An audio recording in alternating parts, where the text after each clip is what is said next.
Alrighty, we're back. I'm disappointed some more. Fuck them. They think they own me, and then I'm gonna always be crying about them, and I really don't know. Unless I'm actually on the site looking at it, I could care less. They think they're gonna get to my parents now too. No, that's stupid. What's really pathetic is that the silly idiot doesn't realize they're like pushing him over the edge, and he just keeps getting crazier and crazier. Been rage typing since Thursday night. I wanted to read this article and talk about it. Probably should read the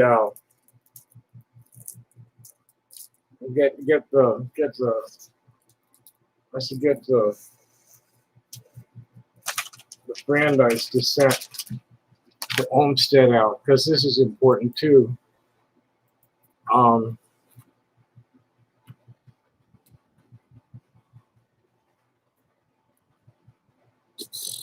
Okay, there it is. So we have it handy. Let's get to it so that it's there when I want it. I don't have to break stride. I don't work with a script. I'm strictly an improvisational performance artist. I saw quite a few shows at Second City over the years, which was like the granddaddy of improvisational theater.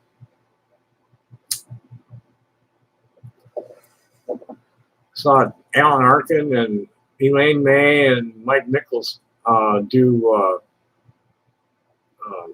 Charlie's Aunt in about 1963.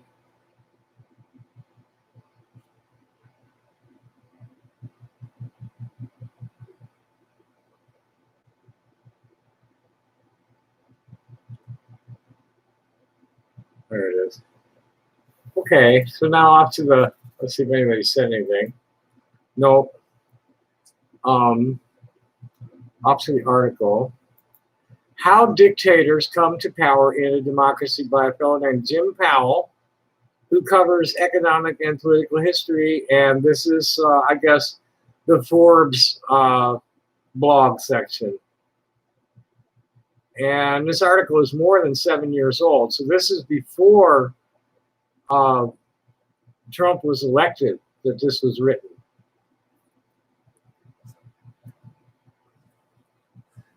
Dictatorships are often unexpected. They've arisen among prosperous, educated, and cultured people who seem safe from a dictatorship in Europe, Asia, and South America. Consider Germany one of the most paradoxical and dramatic cases. During the late 19th century, it was widely considered to have the best educational system in the world. Let's see how long this sucker is, just before I get going. Not good. Oh no, there it is. No, that's not too bad. Good. About a 5-10 minute read somewhere in there. It had early childhood. If any education could inoculate people from barbarism, surely Germany could have led the way. It had early childhood education, kindergarten. Secondary schools emphasized cultural training. Germans developed modern research universities. Germans were especially distinguished for their achievements in science. Just think of Karl Benz, who invented the gasoline-powered automobile, Rudolf Diesel, who invented the compression ignition engine, Heinrich Hertz, who proved the existence of electromagnetic waves, Wilhelm Conrad Röntgen, who invented X-rays, Friedrich August Kekule, who developed the theory of chemical structure. It's an interesting story of that because he had a vision on a bus. He just had this like weird vision when he was riding on a bus. Paul Ehrlich, who produced the first medicinal treatment for syphilis, and of course theoretical physicist Albert Einstein, who I think was really Austrian. It's no wonder so many American scholars went to German universities for their degrees during the 19th century. After World War I, German university enrollment soared, but by 1931 it reached 120,000 versus a maximum of 73,000 before the war.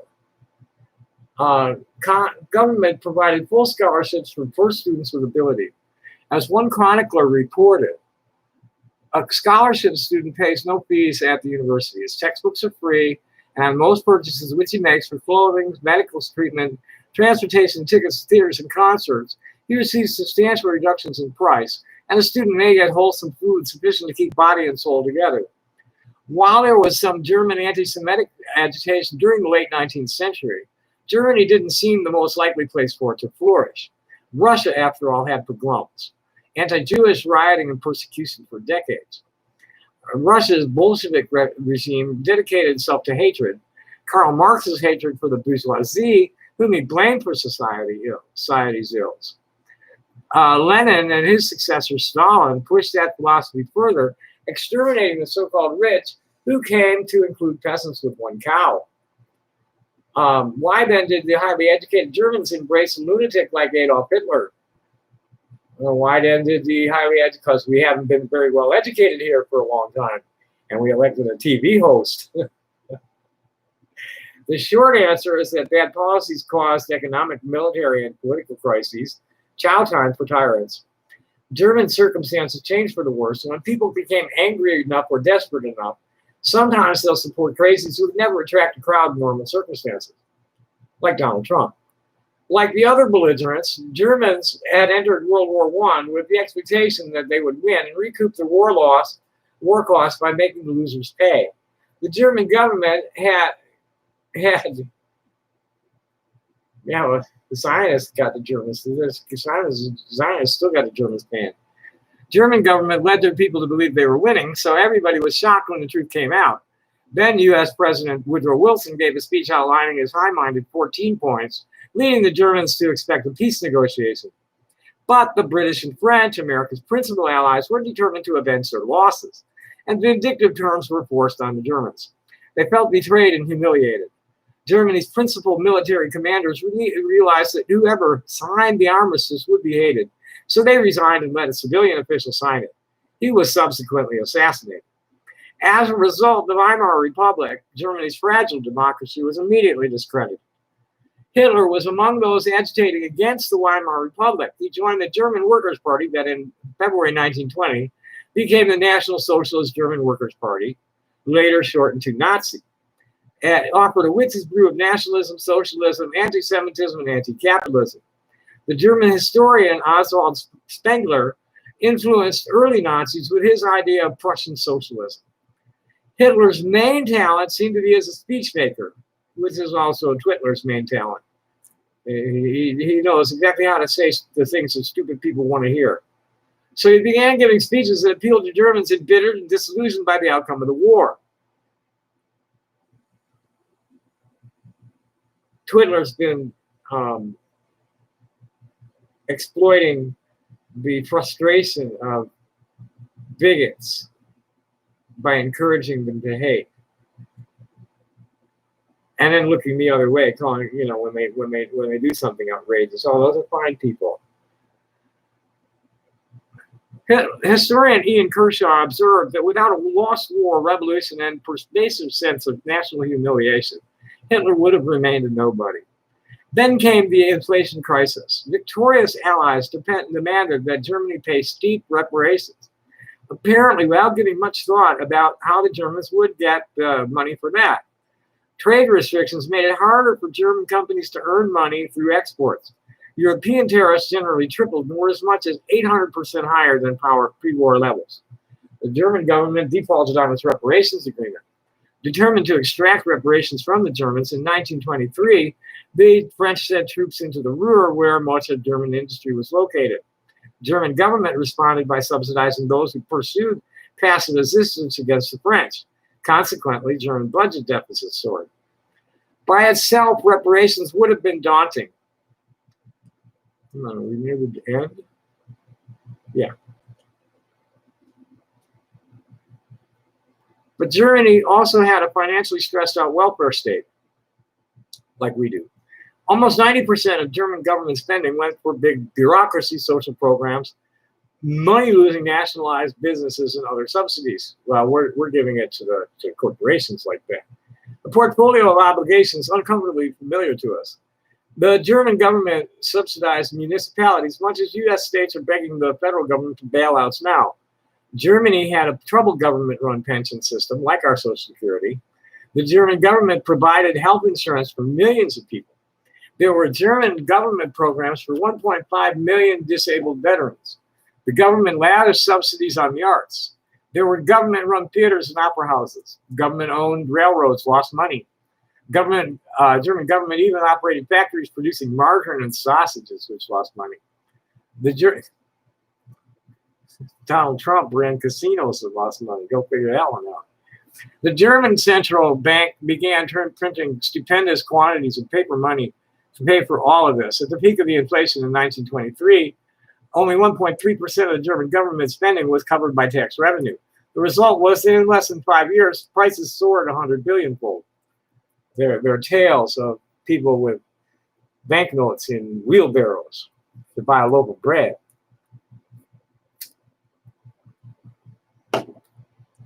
Inflation harmed everybody to one degree or another. Many bank deposits were devalued to nothing. Historian Gerald Feldman reported that gangs of unemployed coal miners plundered the countryside because farmers refused to trade their produce for worthless paper money. The government enacted rent controls that limited the ability of landlords to recover their costs and discouraged developers from building more apartments. So cities borrowed from foreign lenders to build housing that lost money. Libraries and museums couldn't maintain their collections because of inflation. Much scientific research became financially impossible too.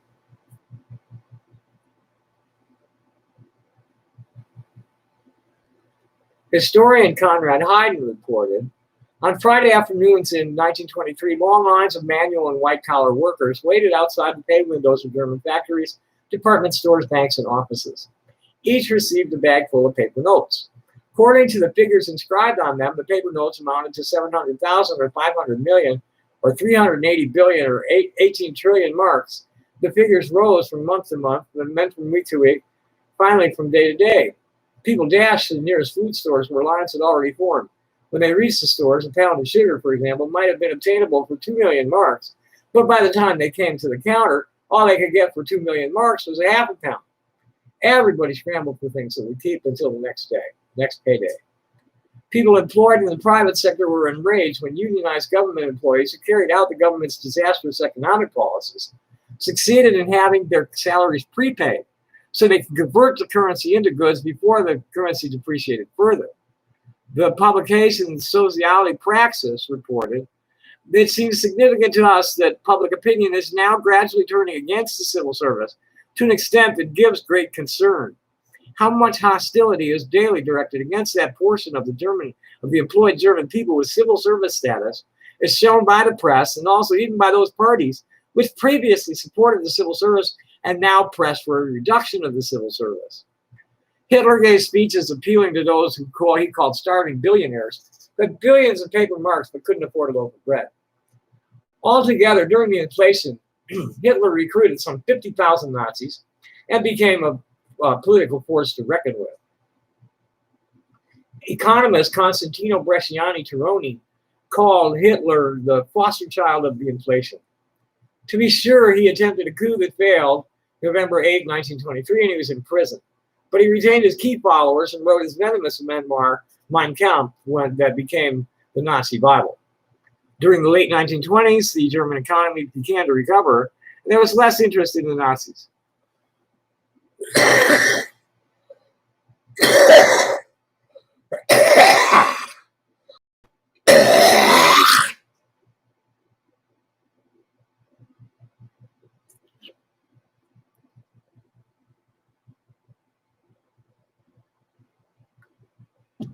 During the late 1920s, in the 1928 Reichstag elections, they won only 2.6% of the vote. If good times had continued, Hitler might have been forgotten. He needed another crisis for a shot at gaining political power. The crisis came as a succession of misguided policies created obstacles to enterprise and brought on the Great Depression. The government promoted deflation. It fixed prices at above market levels that discouraged consumers from buying had fixed wages at above market level that discouraged employers from hiring. Government-sanctioned cartels restricted competition. High taxes made it harder for people to save and invest. High tariffs throttled trade. When German producers were able to export goods, they had difficulty collecting payments because of exchange controls. All these policies made it harder for the economy to grow.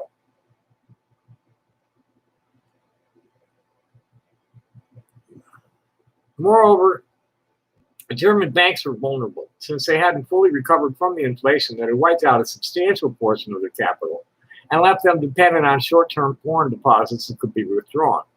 As the number of unemployed went up, more Germans voted for the Nazis and the number of Nazis members went up. Hitler maintained nonstop agitation for power. He traveled constantly, giving speeches throughout Germany. He wanted his opponents destroyed, so he demonized them. He accused them of being traitors. Two Nazi paramilitary organizations, the SA and SS, launched bloody attacks on his opponents. This attracted more thugs who liked violence and were good at it. God, our armed public servants are reacting well, I think, so far. Every night there were Nazi rallies and marches. Hitler's henchmen promoted him by publishing a Nazi magazine, distributing Nazi records, and promoting Nazi movies. They became the largest political organization in Germany, and by January 30th, 1933, with the help of a little blackmail, Hitler emerged as Germany's chancellor, the head of government. He proceeded to consolidate unlimited power before anybody realized what was happening. We should understand that Hitler didn't take over a small government with an effective separation of enumerated, delegated, and limited powers. He took over a large welfare state. It had been created by the autocratic chancellor Otto von Bismarck. It expanded rapidly during World War I and gained total control of the economy. War-related private businesses were turned into government bureaucracies. The government shut down private businesses that officials considered unnecessary. There was forced labor, and nobody could change jobs without government permission. For the first time, this war of socialism showed the world what a socialist economy would look like. It became a model for Lenin and other communist theoreticians. The Allies directed the dismantling of the German war machine, but a government-run economy substantially survived. And I'm going to take a short break right there and go do something.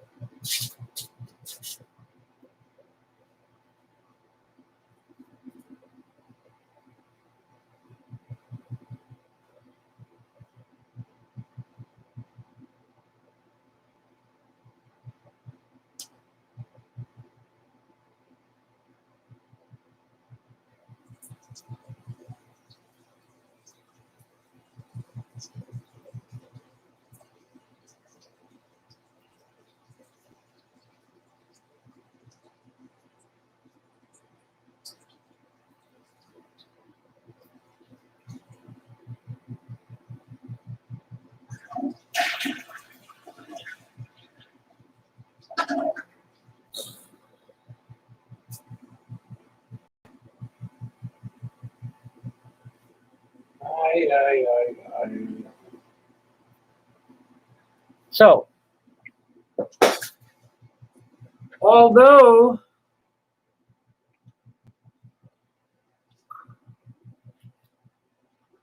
Hitler echoed Soviet-style central economic planning with a 4-year plan, his method was subjugating regulation rather than outright expropriation. There was nominal private ownership but government control. He dealt with unemployment by introducing forced labor for both men and women. Government control of the economy made it virtually impossible for anyone to seriously threaten his regime. Hitler added secret police, death camps, and another war machine. German educational system, which had inspired so many American progressives, played a major role in all of this. During the previous century, the government gained complete control of schools and universities, and their top priority was teaching obedience. The professorial elite promoted collectivism. The highest calling was working for the government. In 1919, sociologist Max Weber reported that the honor of the civil servant is vested in his ability to execute conscientiously the order of his superior authorities. The lessons for us today. Bad economic policies and foreign policies can cause crises that have dangerous political consequences. Politicians commonly demand arbitrary power to deal with a national emergency and restore order, even though underlying problems are commonly caused by bad government policies, which is exactly what's going on with the deployment of the federal troops to the cities to quell all this violent protesting, which ain't shit compared to things that have happened in the past. The protests are pretty orderly. The damage is minimal comparatively. It does not warrant, there's less than $50,000 damage to that building in Portland. And it costs that much to get them there, at least.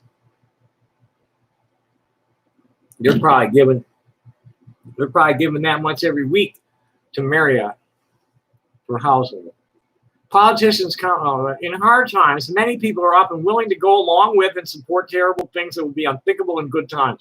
Don't let it happen now, just because we're facing a pandemic on top of everything else. Those who dismiss the possibility of a dictatorial regime in America need to consider possible developments that could make our circumstances worse and politically more volatile than they are now, like electing a fucking idiot who's being run by the fucking corporate, by the Zionist businessmen and the megachurch pastors. Fucking Sheldon Adelson is his biggest donor.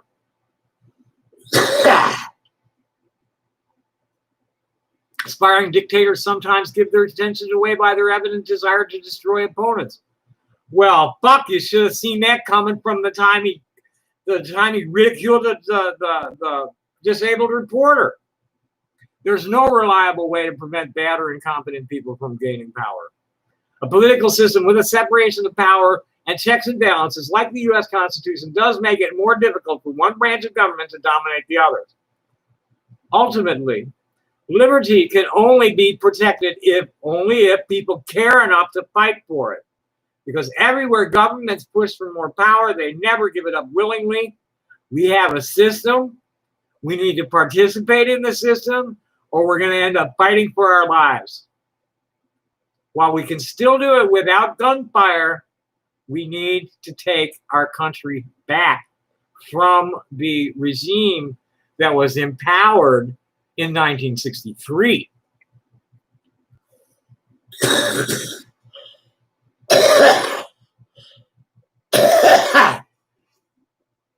These people have been lots of dust today. These people have been running a perpetual war machine for the last 57 years. We need to stop it.